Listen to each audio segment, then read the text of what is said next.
Iran पे Khamenei का जो कत्ल किया गया, उनकी पूरी फैमिली को कत्ल किया गया, कुछ नहीं तो आपका क्या रुख है?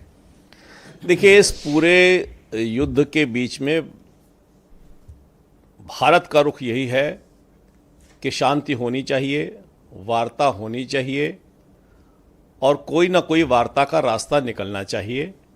इसीलिए प्रधानमंत्री जी ने दोनों पक्षों के बड़े नेताओं के साथ फ़ोन पर बातचीत की है और इस प्रकार का तनाव कैसे कम हो, इसके लिए लगातार संवाद की बात हो रही है। दोनों पक्षों में किस पे?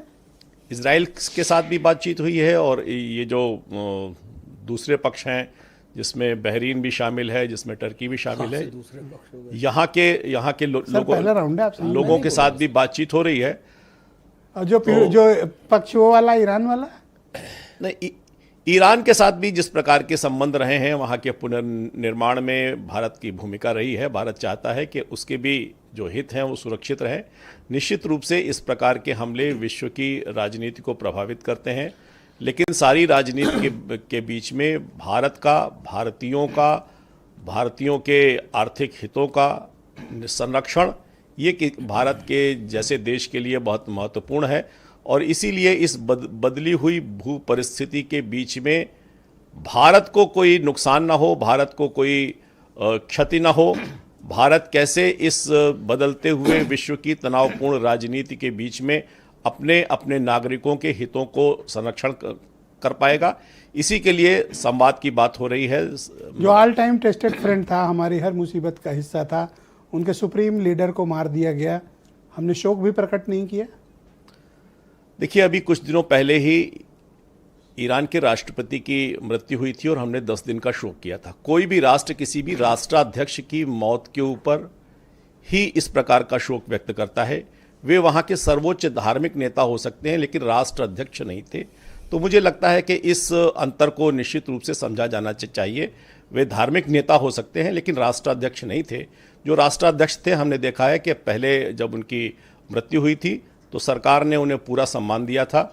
जो भी राजनीति की मर्यादाएं हैं, संवैधानिक देशों के बीच में संबंध है। ईरान में जो कुछ हो रहा है हमसे कोई वास्ता नहीं? निश्चित रूप से हमारे आसपास अगर कोई ऐसी तनावपूर्ण स्थिति होती है तो उसमें सबसे पहली प्राथमिकता यही है कि उसमें देश का हित देखा जाए और देश का हित सुरक्षित रहा जाए। इसके लिए काम होना चाहिए, संवाद होना चाहिए, सारे लोगों के बीच में किस प्रकार से सामंजस्य हो सकता है वो होना चाहिए। और इसी के लिए सैफ अब्बास को आप साफ साफ बता दीजिए कि न तो आप निंदा करेंगे न शोक करेंगे, ताकि ये जो गलतफहमी में बैठे हैं इनको सही तस्वीर पेश कर दीजिए। देखिए, मुझे लगता है, देखिए, ईरान एक धार्मिक राज्य हो सकता है, लेकिन भारत धार्मिक राज्य खोल दीजिए मौलाना की। भारत कोई धार्मिक राज्य नहीं है और इसीलिए किसी धार्मिक सर्वोच्च नेता के निधन पर मुझे लगता है कि जो मर्यादाएं भारत ने बरती हैं वही बरती जानी चाहिए। वो चाहते हैं कि आप निंदा करें, शोक प्रकट करें। मौलाना सैफ अब्बास चाहते हैं। नहीं, आप लोग के सपोर्टर रहे हैं, ये आप क्यों इनके साथ ऐसे पेश आ रहे हैं? देखिए, हम तो हर नागरिक की हत्या, हर नागरिक का घायल होना, आतंक का कोई भी शिकार हो, इसके लिए निश्चित रूप से हमारी एक सीधी और साफ राजनीति है, देश की विदेश नीति है। नो शोक, ओके। हाँ, आज की परिस्थिति में तनाव खत्म हो, यही हमारी सबसे बड़ी प्राथमिकता है।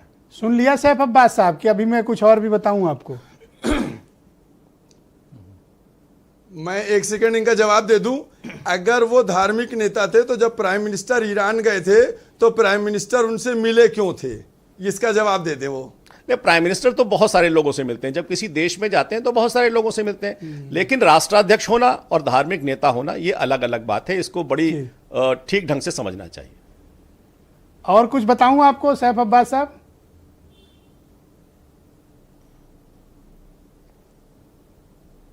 आवाज चली गई, क्या हुआ सर? अब बोल नहीं पा रहे हैं जी?